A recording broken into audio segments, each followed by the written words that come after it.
దేవునికి మహిమ కలుగును గాక. మన ప్రభువును రక్షకుడైన యేసుక్రీస్తు నామంలో అందరికీ వందనములు. ఈరోజు పరిశుద్ధ గ్రంథంలోని వాక్య పఠనము ఇర్మియా 30వ అధ్యాయము 16వ వచనం నుండి 24వ వచనం వరకు. నిన్ను మృంగువారందరూ మృంగివేయబడుదురు, నిన్ను బాధించువారందరూ ఎవడునూ తప్పకుండా చెరలోనికి పోవుదురు. నిన్ను దోచుకొనువారు దోపుడు సొమ్మగుదురు, నిన్ను అపహరించు వారినందరినీ దోపుడు సొమ్ముగా అప్పగించెదను. వారు ఎవరునూ లక్ష్యపెట్టని సియోననియు వెలివేయబడినదనియు నీకు పేరు పెట్టుచున్నారు. అయితే నేను నీకు ఆరోగ్యము కలుగజేసేదను, నీ గాయములను మాన్పెదను. ఇదే యెహోవా వాక్కు. యెహోవా ఈ మాట సెలవిచ్చుచున్నాడు. యాకోబు నివాస స్థలములను కరుణించి వాని గుడారములను నేను చెరలో నుండి రప్పింతును. అప్పుడు పట్టణము దాని కొండ మీద కట్టబడును, నగరియు యథాప్రకారము నివాసులు గలదగును.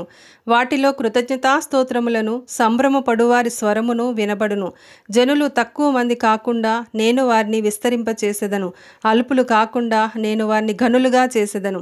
వారి కుమారులు మునుపటి వలె నుందురు, వారి సమాజము నా ఎదుట స్థాపింపబడును. వారిని బాధపరచే వారినందరినీ శిక్షించెదను. వారిలో పుట్టినవాడు వారికి రాజుగా ఉండును, వారి మధ్యను పుట్టినవాడొకడు వారి నేలును. నా సమీపమునకు వచ్చుటకు ధైర్యం తెచ్చుకుని వాడేవాడు నా సన్నిధికి వచ్చినట్లుగా నేను వాణ్ణి చేరదీసెదను.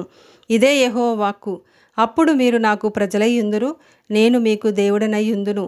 ఇదిగో యెహోవా మహోగ్రతయను పెనుగాలి బయలుదేరుచున్నది. అది గిరగిర తిరుగు సుడిగాలి. అది దుష్టుల మీద పెళ్ళున దిగును. తన కార్యము ముగించు వరకు, తన హృదయాలోచనలను నెరవేర్చు వరకు యెహోవా కోపాగ్ని చల్లారదు. అంత్య దినములలో మీరీ సంగతిని గ్రహింతురు. ఆమేన్.